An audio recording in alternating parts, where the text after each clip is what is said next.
Vibrant Lady Talk series. I'm not going to do high five. Do you know why? Because the economy is really beating on everybody. So there's no need to ask you, how are you? I already know how you are. But, I needed to relax and have, a closer look at today's discussion, because we will be mirroring down into the economy. All right. So in the studio today, I have a seasoned journalist with Africa Independent Television, AIT. He's been a journalist for over 10 years and counting. And so he's going to mirror down into why he thinks the economy, the Nigerian's economy, is going down the way it is going down. What's really happening to fuel? What's really happening to diesel? How are people surviving? All right, let me not do the talking today, because good luck in Serim, who is a seasoned reporter and a seasoned journalist with AIT, will do us the honor. Mr. Good Luck. Yes, Mr. Nserim. Yes, VibrantLady, how are you doing? I'm okay. So, going by all of the things you've seen, journalists, you've gone into, these politicians in total. You know them from their houses, down to their local governments, down to everywhere. What do you think is happening to the economy? Well, first of all, I would like to begin by saying that to me, I feel there's this spirit of irresponsibility and insensitivity around the corridors of power. Wow. In Nigeria, particularly.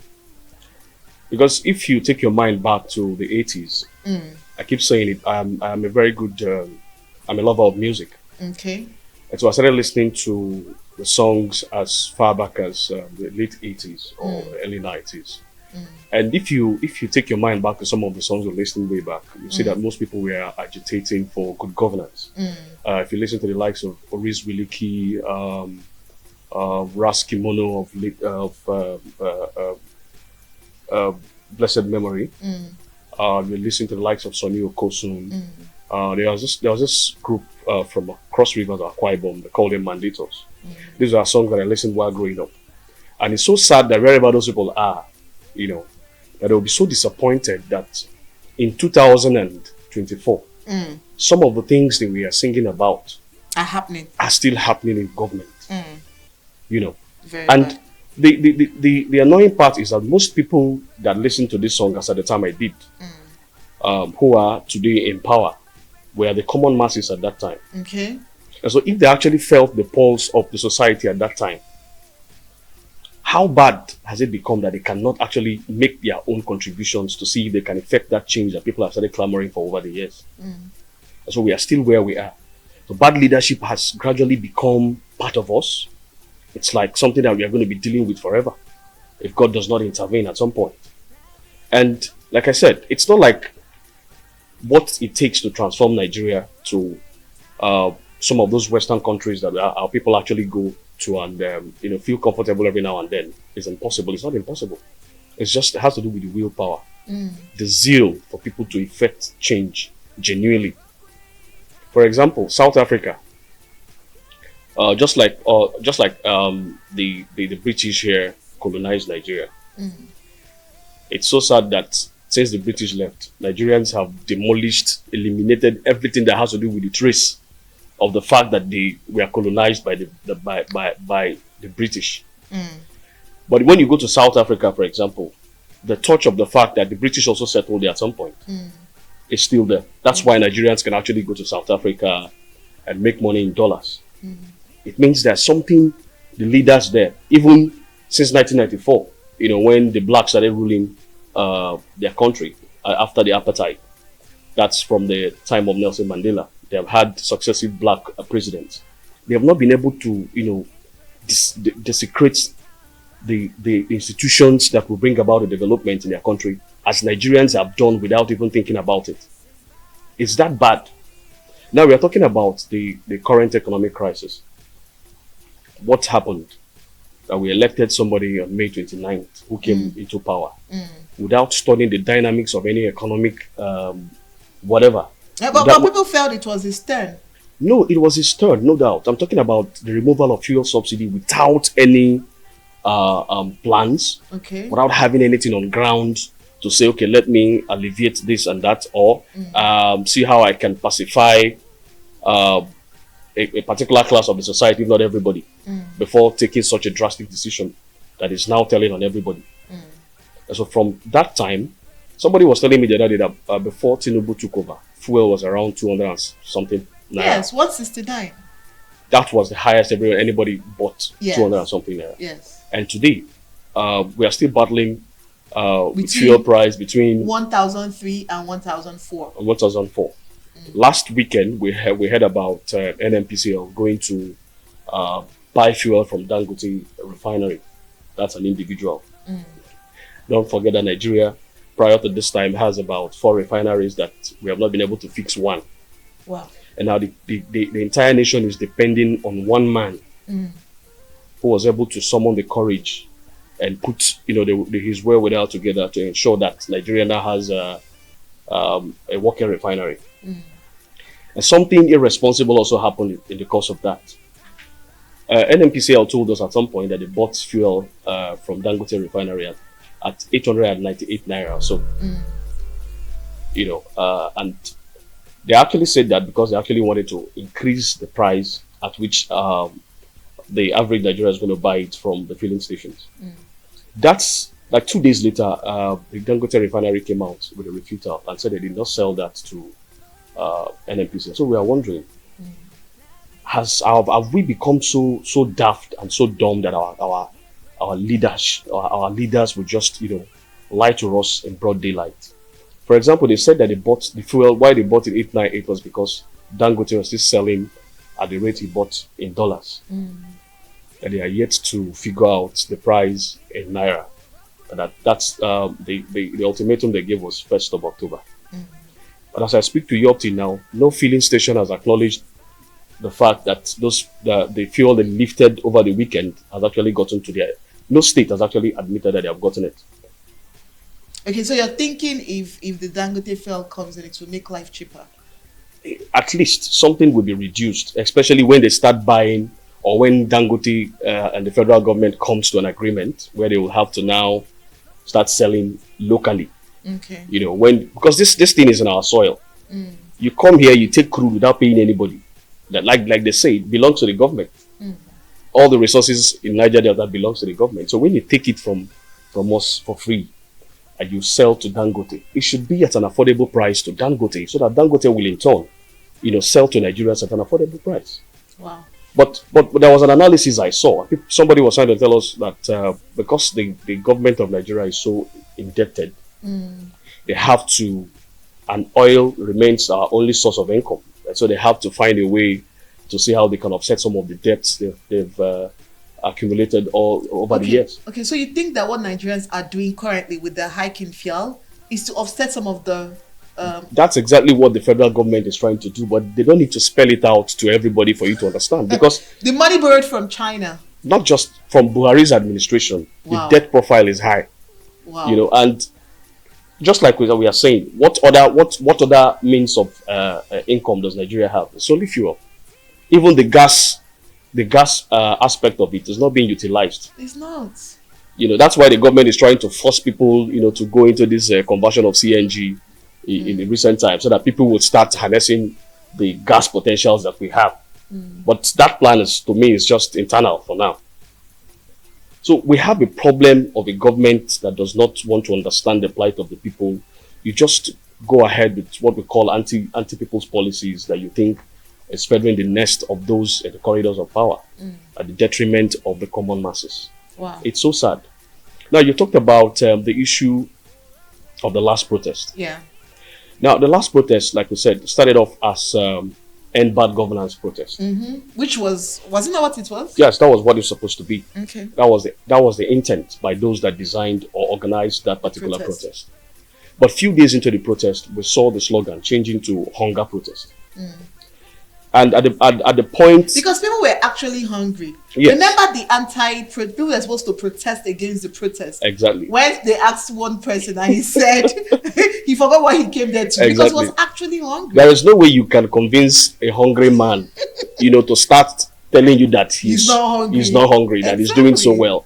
So that protest is even weird. I don't even understand. Yeah. In the circumstances that we found ourselves there. Yeah. So few days to the protest, like I said, it changed to hunger protest. And the Nigerian government, the moment it became hunger protest, the essence of that protest to me was defeated halfway. Oh, because it's no longer end bad governance. It's now to take anybody off the seat. It's now end hunger protest. And which rice will be given? Exactly. Not just rice, all manner of grains, as if they are feeding birds. Exactly. You know? And so it now became a protest that was meant for a particular class of the society, those they call the downtrodden of the society.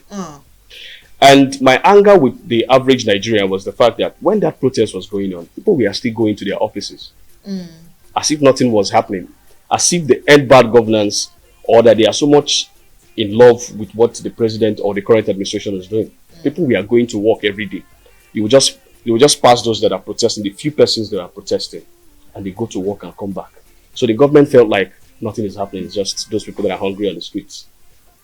Meanwhile, had it been everybody came out to protest, even the working class, even those in the private sector came out, to participate in that protest, shut down their offices, the government will know that this is very serious. But the first day of that protest, it was actually what it was. Yes. The streets were deserted. Yeah. The shops were locked. Yeah. People were actually interested in ensuring that the aim was achieved. Yeah.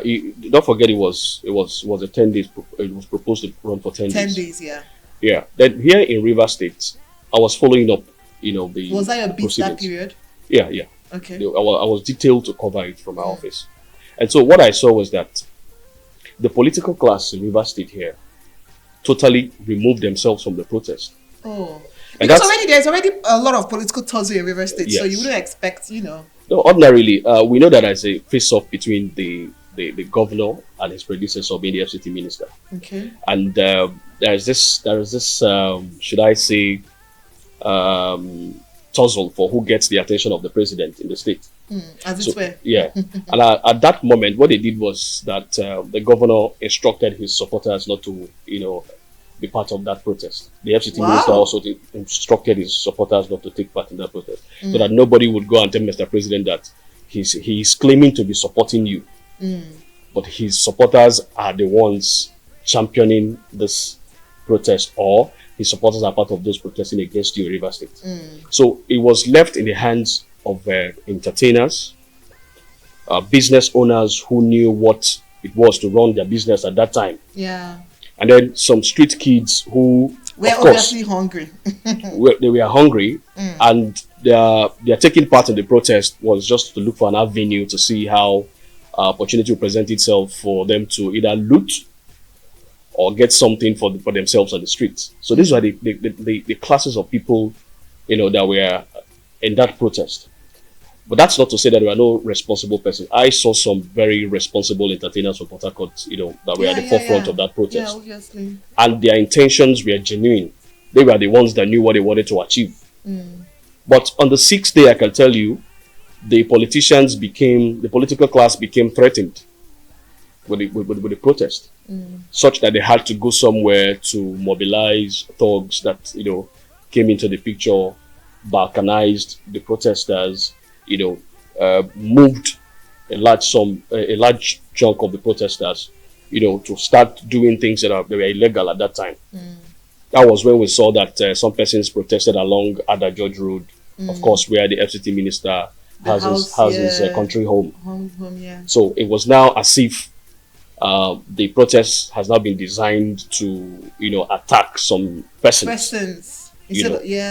So at that point, the security operatives had to step in, to ensure that there's no breakdown of law and order. That was when the essence of the protest was defeated. I was there. I saw it. I saw the feelings in the eyes of the genuine protesters who felt defeated at that point. But there was nothing they could do. But you could. That's where you would know that politicians in this town or in Nigeria can achieve whatever they want to achieve. And really, at that point, fuel was just between 700, yes. 800, 830. Yes. And it seemed like immediately after the protest, the prices skyrocketed. That's because they found a way around hijacking the protests or leaving it in the hands of those that were hungry. I don't know if you understand. Yeah. So that was when the rice and other grains started flying across the 36 states of the Federation to, assuage those that are already angry. But it didn't, to me, there was no impact I can't remember anybody I know saying that they shared rice and I got rice in my own place. So I don't know. I don't know anybody that got anything. But every now and then we keep hearing 35,000 bags of rice have been brought to so and so So states. many billions have been you spent. I don't know anybody. And yet From we my don't see village these things happen. We don't see it get to people I know. I'm not saying I belong to a class that want to share from such a palliative. But at least let me know that this woman, I used to see her, she's hungry. Now she went and they shared rice to her and all of that. It doesn't actually trickle down to the grassroots, but they claim to be doing these things. So are you thinking that at the end of the day, the suffering of Nigerians are not even about to even get solved? One, two, the bad governance is still going to continue because, everybody seems to be corrupted and everybody seems to be intertwined with all of this. Well, I've not been harbinger here now, but what I understand from the system is, I'm sure you're on social media, very active on social media. Yeah.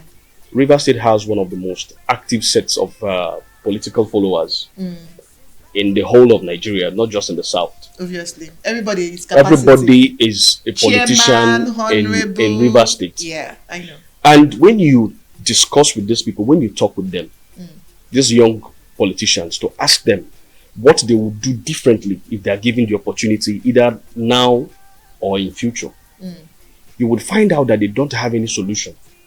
Oh, the only thing they see it is what they see it as, it's my turn will reach one day. And when it gets to my turn, what I would do is exactly what these people are doing. And so you begin to ask yourself, when are we going to raise the leaders of tomorrow that will now change the narrative? The leaders of tomorrow are actually not born yet. Because everybody is paying some sort of dues right now. Okay. To, do whatever they want to do when their own turn is right. And it's not the right orientation. That's where we are getting it wrong. That's why I believe that, for example, I always say it. I'm not saying this because I have a job that's paying me. At least I can pay my bills with the job I have. But there is this lack of interest when it comes to people getting employed or applying for any kind of job in Rivers State. Everybody believes that the political arena, because there's no criteria, there is no audition for you to be a politician. Is it just a Rivers State thing, or for anybody who is politically conscious? I am talking about my present immediate environment. Okay.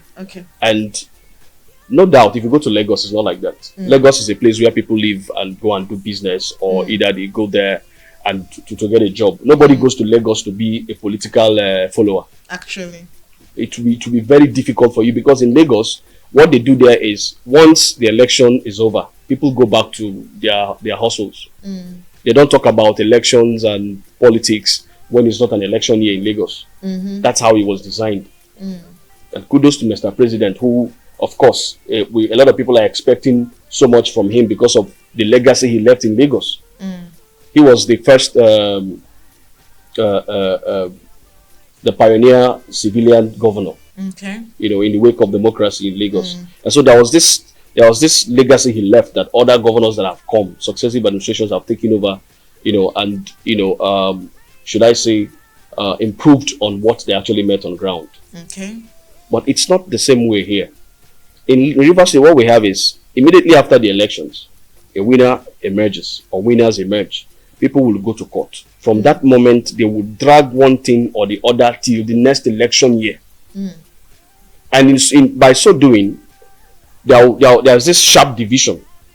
People that are supposed to come and probably join hands with the government of the day to move the state forward, there will be this sharp division just like the way it is right now. Right now, yeah. You say there's nothing, even if it's either you're in this half of the divide, or exactly, you're in the other and half. people are already preparing for the next election year without asking themselves, all the struggles we went through in the last election to elect different representatives, what are their scorecards? What have they achieved so far?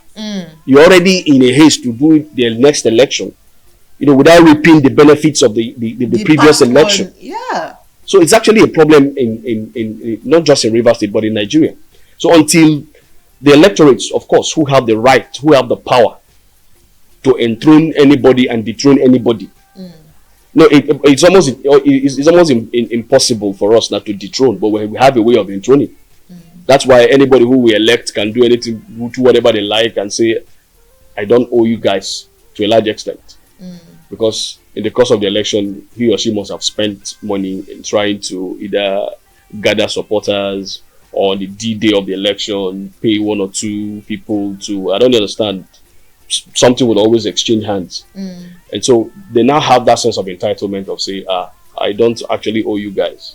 If I want to do, it's out of my own goodwill. But it's not supposed to be like that. Okay. Now that you are the, I don't want to say you are the hem of affairs, but yeah, you are the hem of affairs when it comes to information. You have undiluted, real information because you interact with these politicians one-on-one. You see them act. You know some of their boys, so to speak. You know them, and you see some of these ills. Are you interested in politics? Yeah, the average human being, like they say, as a No, I'm not asking. I'm asking as a river son who knows these things. Are you interested in politics? Yeah, someday I will go into active politics, and when I go, when I go into it fully, I would want you to actually ask me questions, or probably refer to this interview today, if you still have the records. I intend to, bring about changes and innovations that have not been done in politics. Nobody should ask me. When do you intend to start? Because at the end of the day, it's just what everybody's looking for. Who is that person that will bring that change? Well, I don't have a specific time. Like I keep saying, I told one of my friends who is telling me, boy, you have chance, you have edge over us because of the kind of job you do and the people you meet. Exactly. I told the guy the coast is not clear. When I mean the coast is not clear is, you have leaders, yes. Will they be willing to accept somebody who will come and tell them what they don't want to do? Having people with different opinion and ideas, and you are coming in to tell them, instead of doing it this way, do it this way. Everybody has what they already want to do. They have their minds made up on how they want to govern, the kind of projects they want to do. Just like we are seeing people doing a stereotyped kind of empowerment program where they will buy vehicles, give out money. That's like the stereotyped empowerment program. Nobody talks about building anything that will employ people, even if it's pure water factory. I see women every day, people that sell frozen foods and chicken and fish in the market. But those things were bought from somebody's shop. I don't even understand. No local government has ever thought of opening such a factory that they will run, employ people, get all the money. Instead of market women going to supply, you have vehicles that will now take those things to the market. Just for the local government to say that we are employing people that are not just civil servants that will just go and come back. I don't even understand. Yeah. Get productive. Let there be something that you are doing. Let there be that it may outlive your tenure as a local government chairman. I'm just saying something that's closer to the people. But let it be that in your own tenure, that was when the local government conceived this laudable idea of building one factory or the other that got people employed, working for the council, making returns for the council, and they're also getting paid. I don't know if you understand. Instead of buying people that don't have, somebody does not have up to 50,000 naira, you bought the person a car. I don't know if you understand. Without giving the person the money to fuel the car at least for the next 2 or 3 months. And so the person parks the vehicle at home. If for those that wouldn't want to probably go into that boat business, because the business these days, because of fuel price. But I hear they are still cashing out regardless. Yeah, those are people. The only person that will not complain to you is somebody who is using his vehicle to do it. Others will always want to tell you how bad the thing is. Of course, they are normal, let's go offline so that I can make my own and all of that. But there are persons that I know that these cars we are given to. They just park the cars. They use them whenever they have the money to buy fuel. If you look at that person, you didn't ask the person what actually is your need, your immediate need. You have somebody who, since he or she left school, has not worked before. The person battles to, fight so hard to pay his or her rent, fight so hard to feed him or herself. And then the next thing you think of doing for that person without asking the person, yes, there are people, they will always list out those they want to empower. Why don't you have meetings with those people and ask them of their immediate needs? Somebody who barely pays rent, you just went on your own, bought a car of 15 million and gave to the person. What happened to giving the person that 15 million for the person to plan his or her life? I don't know if you understand. 15 million will go a long way in setting somebody who has never worked before up in any area of business. So the person would now, okay, I want to give you 15 million. What are you going to do with it? Okay, I don't want to know what you're doing with it, but I believe you have a plan. Or let me give you 1 month. I'll credit this money to your account, but I'll give you 1 month to plan what you have for yourself and what you're going to do with it. That's a better way of empowering people. Not just buying vehicles. So you see somebody who is driving a car that they gave to him or her and during an empowerment program. It's crying that I don't have money for fuel. And so I don't know if you are impoverishing the person or you actually lifted the person out of poverty. So these are some of the things that people are doing in government that they need a reorientation for them to understand what those that are actually governing, what they need, what their immediate needs are. You cannot be wanting to build, you cannot be planning to build, for example, build a library in a community where they just have a few persons that are going to school, for example. Few persons that are that maybe a community that's made up of so many artisans, and you're building a library. It's a wrong investment, you know that. Actually. Yeah. So what I'm trying to say is there are what they call town hall meetings. Before you cite any program, call it any project, call it a constituency project. Discuss with stakeholders or call everybody from that community. But there's been this argument that those who are referred to as stakeholders are usually the ones who are the problem, because they will feel that if the project does not go through their consultative room or wherever, it's going to be a flop. And most of them actually have some of these bad boys who ensures that those projects do not even get successful. For example, if you look around River State, the most popular constituency project that are littered everywhere, town halls.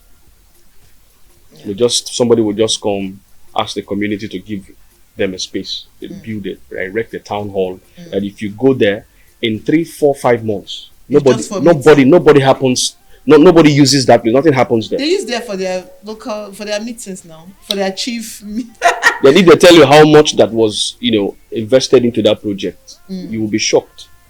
Meanwhile, this is a community that have so many youths that are not going to school, that are not known, for any handiwork or craft. Nothing. They are just there, roaming about. And you forget that these are the people that would later pose a threat to the peace existing in the state, in the community. So why don't you think of how to settle those people? Why don't you think of how to set them up in whatever they want to do? Ask them questions. That they are not your kids, they are not related to you, does not mean that their welfare should not matter to you. I don't know if you understand. Go to every community you see. And these politicians have a way of tying every benefit to what they are doing. That is to the political activities in their state.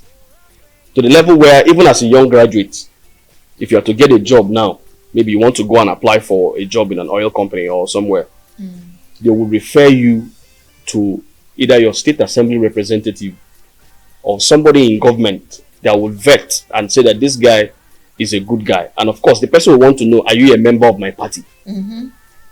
It's so bad that somebody in your community, once they call, there's this guy in my office. Is he a member of a party? No, he's an opposition party.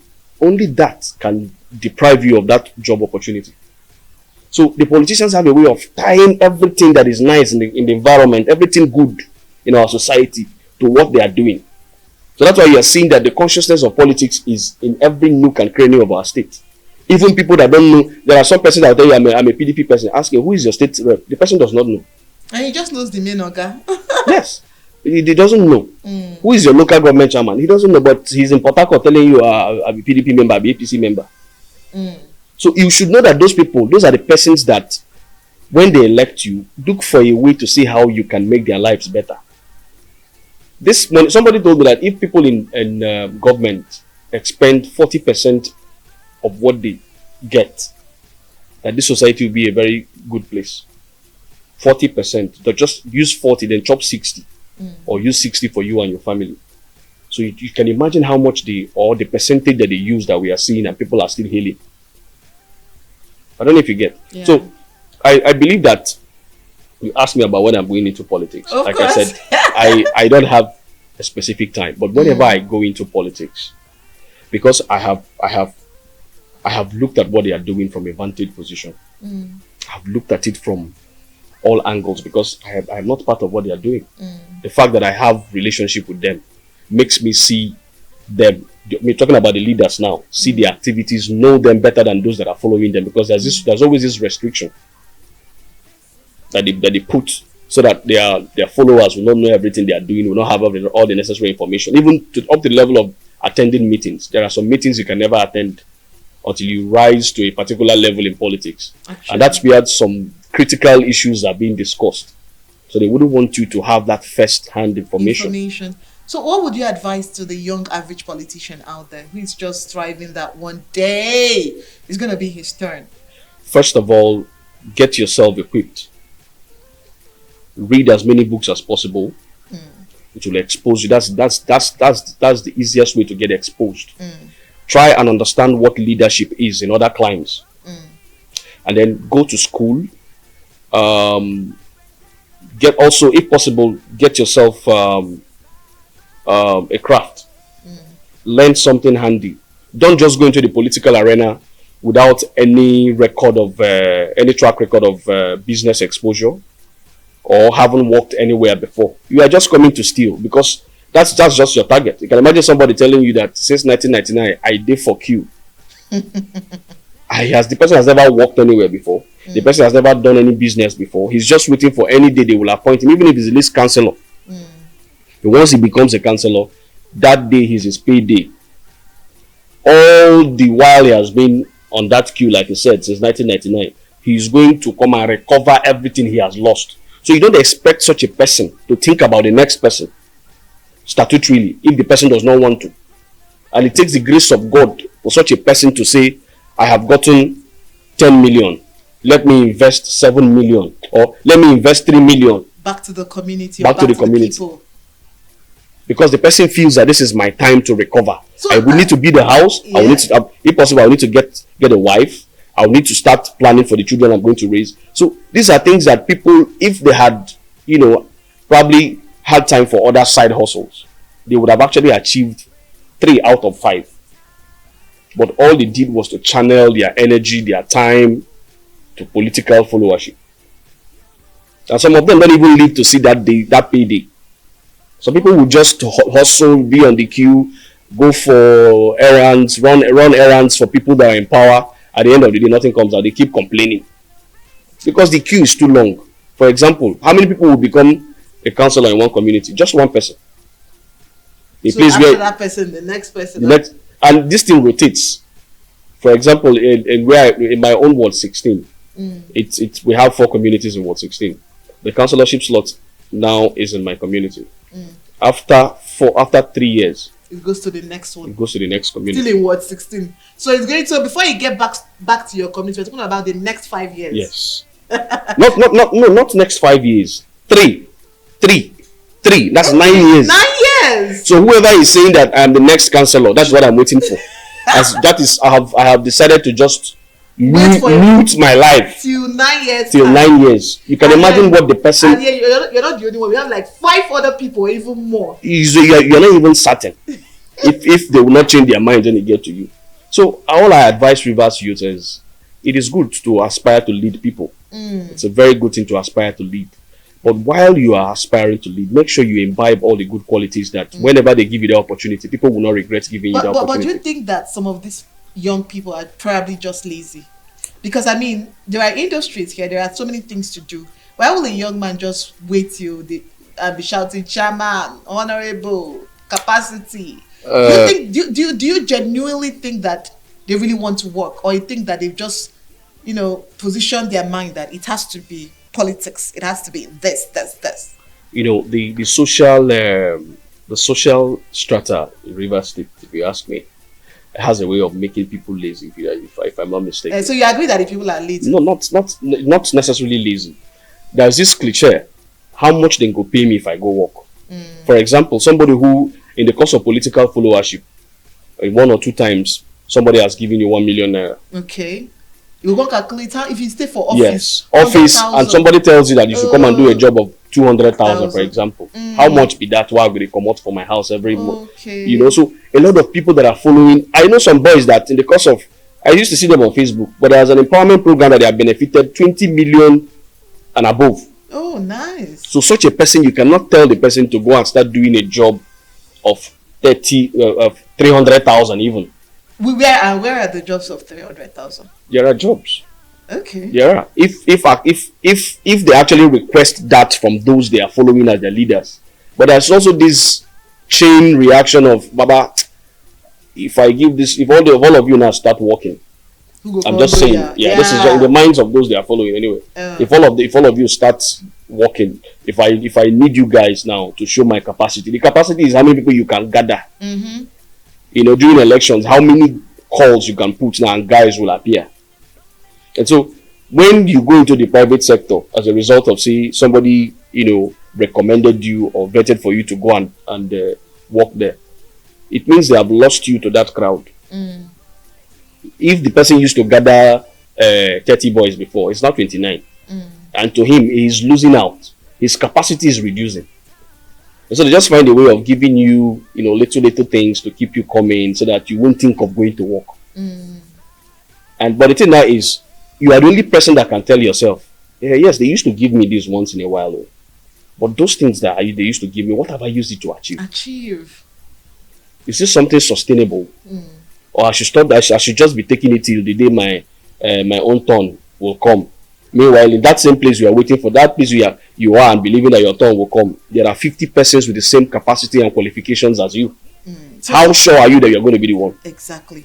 This topic, I told you that our 30 minutes would never be enough. But this is just the starting point. Yeah. I think next time I'll definitely have someone to argue with you. Okay. It will help bring out, you're too calm. But before I let you go, I wasn't expecting this calmness. There's this belief I have that those that shout during interviews are those that don't have facts. Oh shit! I don't know if that is a defensive mechanism. Actually, they would shout at the top of their voices just to intimidate you. But if you have the facts, you don't need to shout. Exactly. And so what we are discussing is something I know like the back of my palm. So I don't need to start shouting. No, I believe you.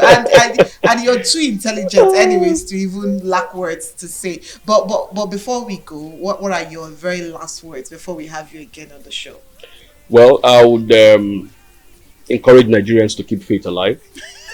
Let's still adding very motivational. Yes, let's keep hoping that something would happen. Or there's another protest. Yes, slated for 1st of October. Yes. Let's see. I will advise everybody to come out this time. Okay. Let's make it a holistic kind of protest. Let it just be something that is left in the hands of the youths or a particular class of the society. Actually. Let everybody come out and tell Mr. President that this thing that is happening is affecting all of us.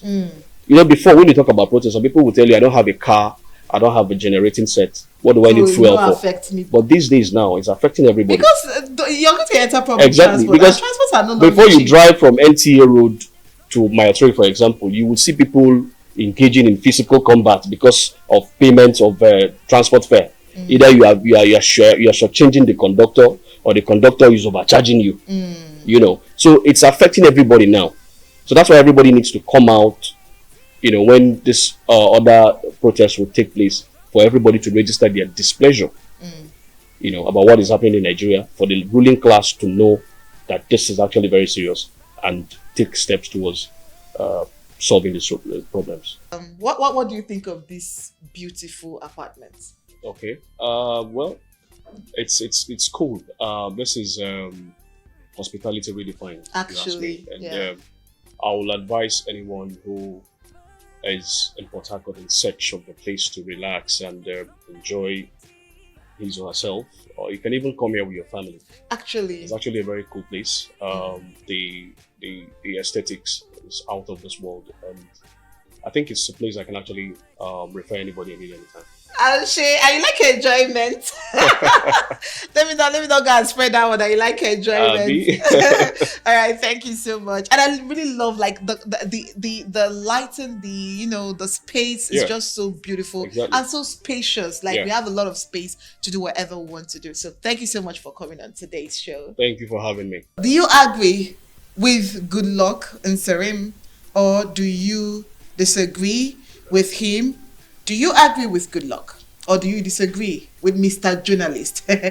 Like he has told you, he has all of these details at the back of his palm. So he's talking from a whole lot of evidence. All right. So do you agree? Do you disagree? All you need to do is to drop your comments on the comment section. Drop your opinion, drop your thoughts, and definitely we'll come dialoguing from there. But until we have him again, until we come next on, on the show, all you need to do is to stay vibrant. See you there.